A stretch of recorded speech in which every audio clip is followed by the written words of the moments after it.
So I'm Kazuki Akiba. I graduated from NYU back in 2016. I graduated a semester early to work in for Paramount now. It used to be called Viacom back in the days.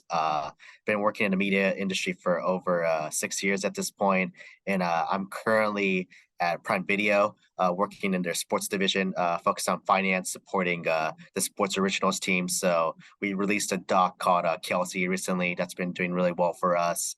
And I also oversee all the product and tech features. So we have like a couple of the cool features that you'll see on Thursday Night Football. That's been kind of cool that I've been supporting on a financial perspective. So it's been kind of interesting going from film school, making movies to now kind of supporting on the financial end, but also just overseeing all the operations and kind of having the visibility on like all the big initiatives that Prime Video is working on in sports. So yeah, that's my background. But and otherwise, I do have podcasts on the side. So I produce a baseball podcast that I host, was my co-host from my time at Forbes. So that's been kind of interesting. Just because I'm a huge baseball purist, just love watching baseball, and having to work in the both in the media and sports industry has been kind of a blessing, for me, just being able to work on that. And obviously film school has taught me quite a bit on a lot of the management and working with people. So yeah, it's a lot of fun.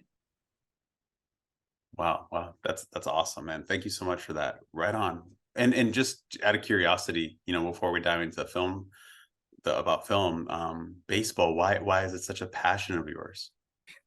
I mean, it's a part of the Japanese culture, right? Like baseball is like, a religion out there. And I grew up watching baseball, as a young kid, loved playing it, played with a couple of people who's in the majors today. So I've always followed it, gone down to even the weeds of the analytics and statistics. So just been something I loved.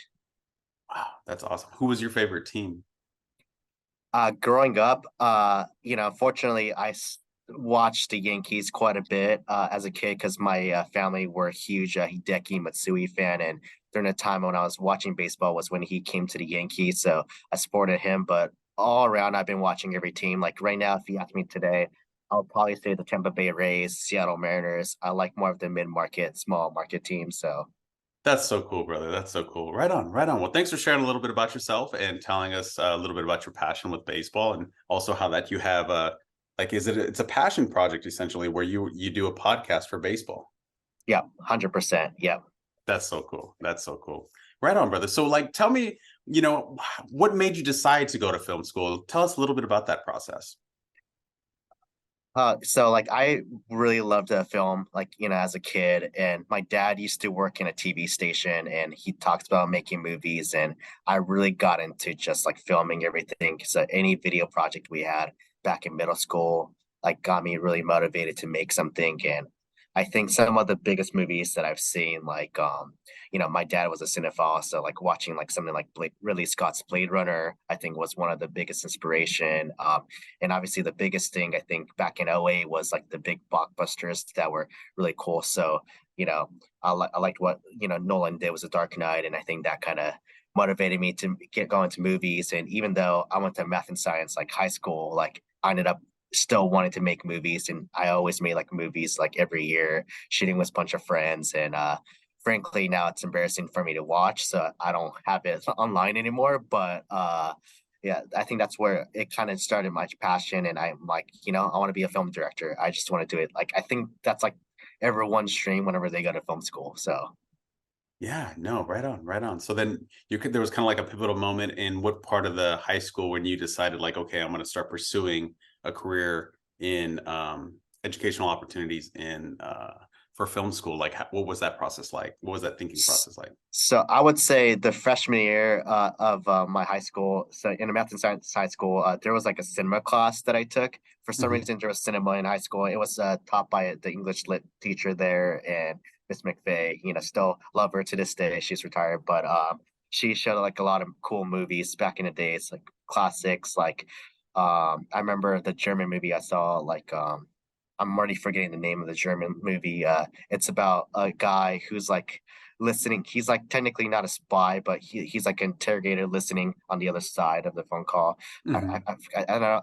I forgot the name of the title. I'm sorry, I'm blanking out No at worries. this live. So But I think like one of these titles in like Winter Bone, I think some of these classes kind of like Mm. inspired me to make movies, and it kind of led me to like be like, all right, you know what, I want to make movies instead of going to math and science. Whoa, I mean, that must have been pretty big. Like, tell me a little bit about how your family felt about that. Were they supportive or were they didn't understand?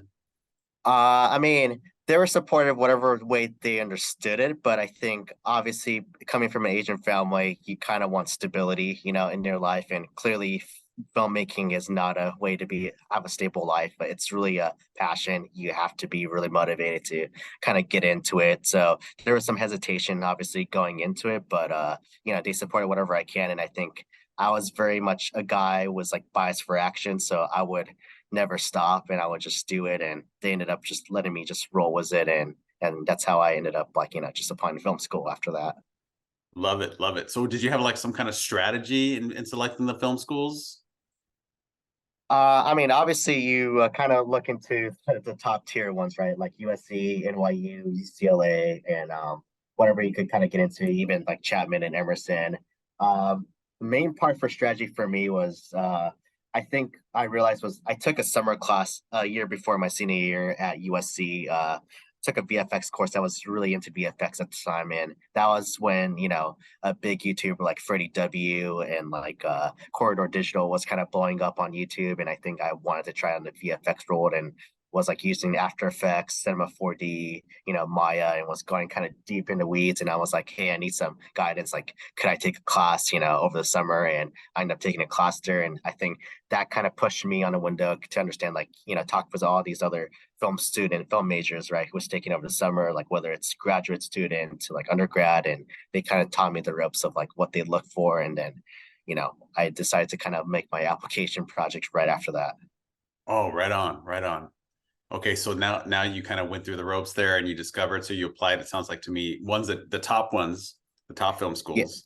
And yeah, then idiotically the top ones, despite not having a great experience in filmmaking or understanding how to tell a story whatsoever. Yeah.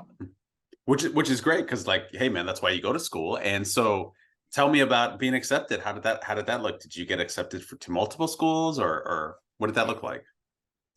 Oddly enough, for film school, I got into Emerson, but got rejected by Chapman early on, which was like kind of a downer. And I was like, hey, maybe my path to film might not be it. And I got into like other top tier school for other major that was in film. And then once the USC rejection kind of came in, that was a gut wrench. And I'm like, oh damn, I thought I would get into like the school, but then later on, like I was at like a robotics competition, totally separate from filmmaking. And during that time, I got like an email from NYU, and then I got the acceptance letter, and I was like, holy crap. Oh, I could actually go to film school now, a top tier film school. And during that time, I lived in California, so I did not expect myself to even leave California, because I'm like, Hollywood's here, filmmaking's here, but then New York, that's a whole different type of role like we're kind of getting into. And obviously, I think, it worked out pretty well at the end, with a lot of things. So yeah, I think that was like my reaction at the time.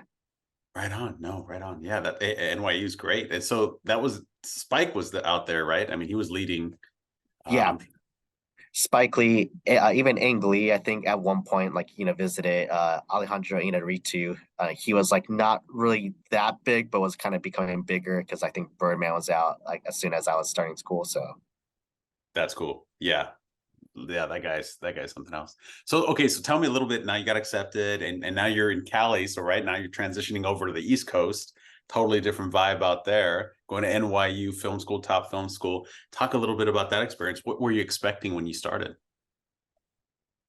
the crazy part was I mean, I don't think I was expecting much about learning per se, because I was more about like gung ho, and I'm like, I'm gonna shoot something, work with people to like kind of tell my own passion and story. And I think I was more expecting about making new friends, and I made a lot of great friends. To this day, they're like doing big things, bigger things than I am right now. So grateful for that. And I think my expectation was to just me learn as much as I can and just make whatever I can while like getting the craft and kind of getting through like, the ropes of what it is to become like a filmmaker. So I think that was like my expectation overall. And I think it was kind of met when I went to NYU, to be honest. So Mm-hmm. Okay, no, right on, right on. And while you were there, is there anything that really stood out to you that was like a memorable moment that was imprinted on your mind during that experience? Ooh, good question. I think it would come down to, I think, second year. So we at NYU we have something called sight and sound. So we get in groups, and we choose four people to kind of work together to shoot a movie, and we have to shoot like a short based on a subject each week, and we rotate like the crew, and we were using the very poor FS100, Oh, not a great Sony Sony. camera. It's Yeah. classic, but not that great in terms of function, and we were supposed to shoot it black and white to imitate film. And I mean, I got to learn a lot of lenses. I think the cool part about that class was the fact that I got to like just work with a couple of these talented people that I work with. I mean, Daniel Cooper, Victor, Giovanni. I think they were great people to work with. They taught me a lot, and I didn't know anything about lenses. Looking like how to do a close up and having use like an anamorphic lens to kind of get it close, and like use 70 millimeter here, 35 here for mid shot. Like I think that was kind of interesting. And having a professor, he's unfortunately deceased right now, but he was like kind of putting out a lot of like random quotes like art meets life. Yeah, it's kind of bizarre, just like tagline about how to make like movie that'll catch people's attention, and just randomness to kind of express your own like type of way of showing. And I think during that time, I think I was one of the only people to use VFX in all of my shorts, which is not done by a lot of people. And people were like, "Hey, this is pretty Hollywood." And NYU is a very much more of a indie, art making culture. So it was kind of odd to just try to be like, "Hey, I want to just blow things up, make it kind of cool." So it was kind of weird that they accepted that. But I think that's one of the memories I have from classes. Otherwise, they've been kind of standard, and I think it's like bits and pieces where it's kind of like, okay, this stands out about this person, but not about the class. Like I think class wise, it's been kind of interesting. Like you work with like pretty famous people that I've never thought of. Like for example, like for one of the directing the actor class I would work was like someone like Fondy Curtis Hall, who was in Daredevil in season one. I was like, hey, weren't you in Daredevil season one? So it was kind of weird that he was teaching in class, and then just some guys like a guy named Antonio Monda. I think he was like a Italian film critic who just happens to know all these famous director, and I'm like, who the heck is this guy? But then he's talking to, I think, the director of Silence of the Lamb in one of the events that he hosted. And I was like, how do you know all these people? So I think that's more of a memory that I have from all these classes. That's cool. No, thanks for sharing that. That's super fun. Yeah, right on, right on. So now that you kind of like you got into film school, and now and then you talked a little bit about your experience in being in film school. When you left film school, what left with you? What did you take away from it?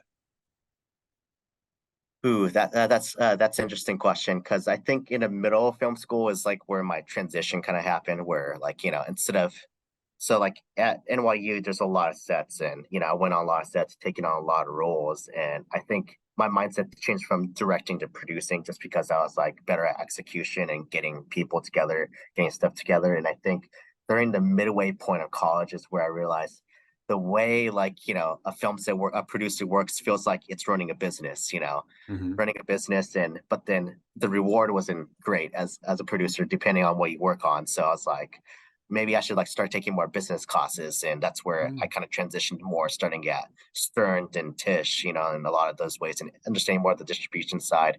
And then what I realized at the time was like, hey, like it's gonna be really hard to break into this industry if you want to just create content, right? I mean, or I don't want to be disrespectful to filmmaker, not content, but films and TV shows Hmm. uh, in general. So like the best way to control that is to be on the other side and be a distributor. So you pick the right content that you think will be best to like, have a lot of people enjoy it and really engage just all these Mm. audiences. And then that's where like after film school, I realized like, hey, I want to get into the business side of media instead. And that's where like, it kind of came in. But I think what I took away from film school is something that you'll never, like a lot of people who's in the business industry cannot say, is the fact that you got to like manage 40 people at once.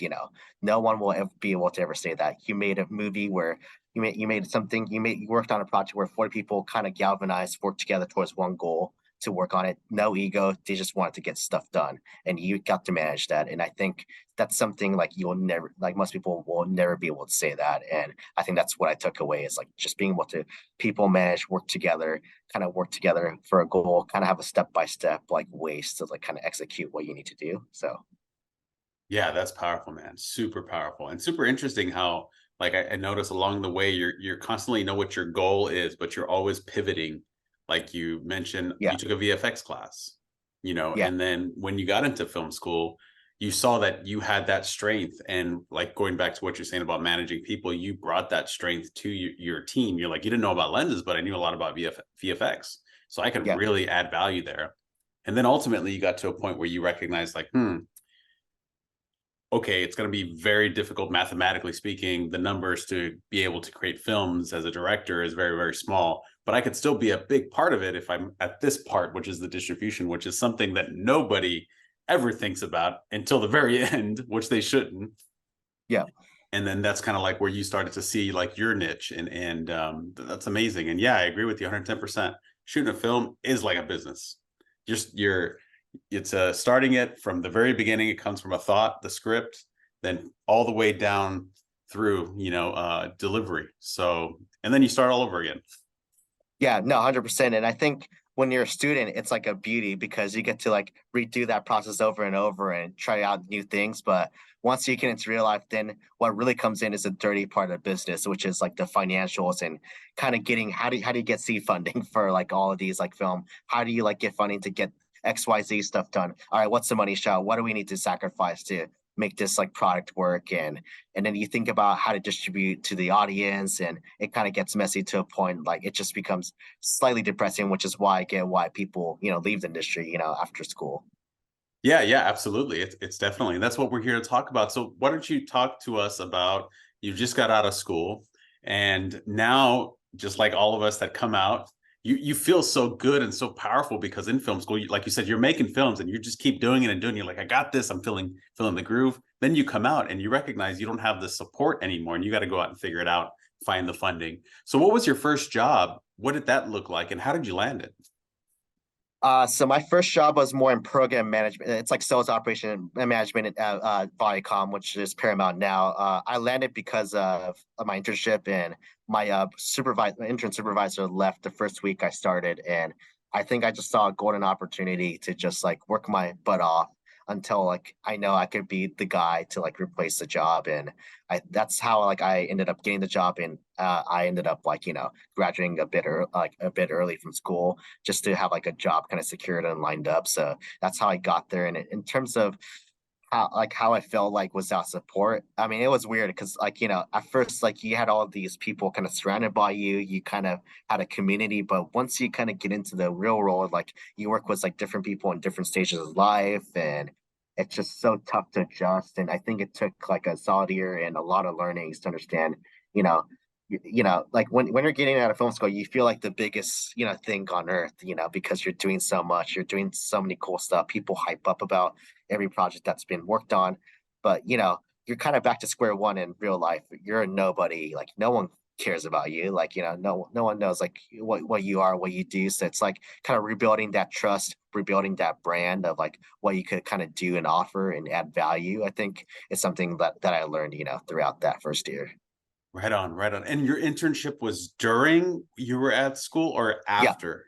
during at school. So before that, I was like interning at AMC Network, which I think was the biggest experience that I had, that I learned so much about movies and like how the movie business works because I was in the acquisition department. So I learned about how, things get bought and like how it goes from the sales side of the business where people are selling the movies, and from the distribution side, what we look for in acquisition, what kind of content is like interesting, how much it is we pay for a TV network to license these. And I realized the economics was so skewed between a short film because at AMC we bought like short films, and then there's also a feature length film, and I realized the economics was so bad. And then I looked at all the students who was making and pouring so much money and heart to the movie, and I'm like, wow, this is such a bad return, to do short Mhm. films. It's just really a sad reality, and I kind of wish I could educate everyone who's pouring into this short film to not spend, crazy amount of money and go to like, Panavision to get their lenses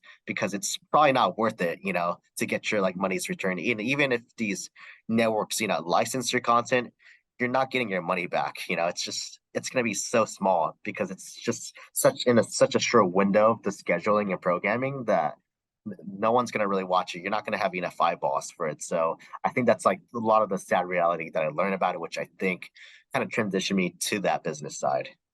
Wow, no, that's really powerful insight. Yeah, I agree with you 110%. That's great insight for anybody who's going to be listening and watching. Like, hey, like, when you're doing your short films, those are for people to be able to get a sense of your tone, your style. But at the end of the day, don't get in debt to make your film because you still want to Yeah. create space for you to continue to move forward and advance.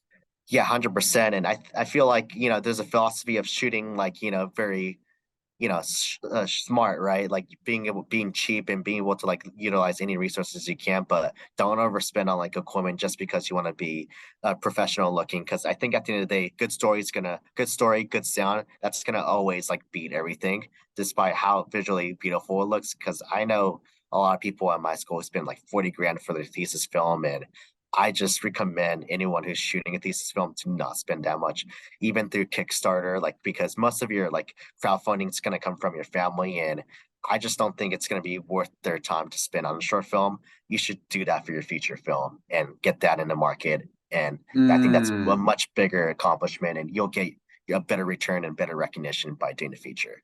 Wow, wow. No, that's really powerful advice. Thank you for sharing that. Yeah, I can see that because at the AFI, we have a cinematography class, and I can already hear them saying, what are you talking about? Because for them, it's all about the beauty. But now that you followed up and said, hey, like, do the best you can and be as creative as possible and get all the resources you can, but save that money for your feature because in the market, that's worth more. 100%. And you could get a lot of distribution, a lot of press, PR. I know the film festival market isn't as hot as it used to be. Like back in 2015, where a film could be sold for $20 million. That's not going to happen anymore. Even with like a lot of these streamers now, our economics, we're getting a little bit smarter in how we spend. So, it's a tougher market, but it's still possible, to get it acquired, and it could become like a stepping stone for you to become a bigger talent, right? Because the talent is scarce right now. Yeah, yeah, and I've learned, after being 5 years out, it's really a long game, and you're just doing one project at a time. And as long as you're getting better with each one, sooner or later, they'll come calling. Yeah, 100%. But then until then, though, you gotta keep going. I think somebody once told me, which is really great. He says, first, you ask people, hey, can I make this? Can I make this for you? Can I make this film for you? I'd love to do this. Second, they start asking you, but you don't get paid. Can you do this for free for me? Yeah, The- that's a tough part was Hollywood, right? Like it was just in general, it's like you build that trust, and then they'll eventually see the value, and then you kind of get the investment you kind of need to like shoot whatever you need to do. Exactly, exactly. Right on. No, that's great. I love this advice. And then so now that we're talking about all this stuff and kind of like wrapping up a little bit about the film school, what was one thing, and this sounds like something already, but is there something else that you did not get taught at film school that you wish you had? I mean, I think it's school in general, like that really lacks it. It's like how to brand yourself, right? It's really about how to market yourself, how to present yourself, how to make yourself like brandable is kind of the way I would say it, where like you're selling a product at the end of the day. So how do you sell that product? How do you make sure people like understand and know about it and make them kind of want it? I think that's something that you'll never get taught at school, no matter what, because I think film school teaches the philosophy and like the ways to approach it, but it won't tell you the way to like get it out there in the world for people to see. So I think that's the tough part, and that's the advice I would give is to find a way to market yourself better. Like, in other words, turning your product into a sale, essentially, right? Because the film is a product from the business side, and Yeah, how to make 100%. money on it. Exactly. And being more strategic about how you approach like your content and kind of think through. Like I think you still have to be creative because creativity, like content is king. You gotta still be creative and be original and new, but have that other side of the thinking gap to make sure that you know what you're trying to get yourself into so that you're not wasting your time on your investment. Right on. No, no, no. That's great. That's great. And then so now that we talked a little bit about that, can you share with us something, either an experience or a project that you're proud of that you did after film school? In terms of like, I did make a movie at the end. I made two right after film school. One was a short film that I made right after my first job and was transitioning to my second one. It was a short thriller that I made with my friends, and kind of got through my passion and was able to tell like a pretty good story. Got to work with a WGA writer. He's a Korean WGA writer now, Abishai. He's really talented and great. He's going through a lot of awards right now, but he and I worked on a project called Perfect that actually went on to a couple film festivals, but also got a TV deal for the first time where I was like, all right, like now I'm on the other side trying to sell that and was able to finally accomplish it after like 2 years of kind of like holding on to it. And I knew the person because I connected with him before through my old jobs and everything. And she was like, hey, I want to buy a content. Do you have anything? And I was like, yeah, here's my product. And she like bought it right away. And I think that's one of the biggest feat as a filmmaker I had, and obviously I had a doc that I also made at the same time that went to the Santa Barbara Film Festival. That was really a great experience. And the crazy part was having the short doc featured right next to Lauren Kasdan's like diner doc. That was kind of an incredible experience. Unfortunately, Lawrence Kasdan, the writer of Star Wars, was not there, but it was just bizarre to see it back to back. And I'm like, wow, I'm right next to the guy who wrote Star Wars in the screening. And how many years was this after you graduated? So Perfect was shot a year after I graduated from school, and then the distribution happened right before COVID hit, and I had the deal locked up, so that was nice. And same as CoPTM, that was a short doc that's focused on this Malaysian coffee owner who has a really famous shop now in the Lower East Side called CoPTM, which is stands for coffee, obviously. And we've been filming her since like in the last parts of my senior year, all the way until like 2018, and then we got the feature and we finished it right before COVID, and we had our festival run in 2019, 2020. So we got to go to Santa Barbara right before COVID hit. So that's the length we took for that. And ever since then, I've been more on the hiatus for the filmmaking side because I've been transitioning more myself out of film to sports. Although the funny part is, I thought I'll be doing more live sports, but instead, I'm actually looking through a lot of sports docs, sports movies, and even scripted movies right now. And I was like, wow, I will never escape this world. That's beautiful, brother. Way to go. No, thanks for sharing that. That's super exciting. And as we kind of come to a close here, and thank you so much for taking the time to share everything. Is there any advice that you would give to any up and coming film students that are planning to apply to film school? I would say definitely have I mean, obviously you're young and there's so much to experience, and I would say try anything out that, whatever is in the realm that's supportive and you could afford to do it, definitely do that. Otherwise, if you're really limited on resources, really be strategic on what you want to do and kind of think ahead. Definitely reach out for people for advice because a lot of people are willing to help out here, who's been through film school. So just go through and kind of understand what you like right now that's like going to be good for you to learn, because obviously things will change like throughout the years, because even I changed, right? Like I wanted to be a film director, now I'm on business and sports, and that's what I love. So I think that's what kind of people will change all the time, so be willing to be flexible in what you change, always be willing to pivot, but obviously always have a conviction in what you want to do. So if you think that that's the right path to do, definitely go for it, but find ways to be strategic and don't put yourself in debt. Don't. That's the big one right there. Right on, brother. No, that's great. That's great. All right, Kazuki, let me know, now that we're kind of wrapping it up, is there any project right now that you currently got coming out or anything you'd like to share with the audience to keep an eye out for?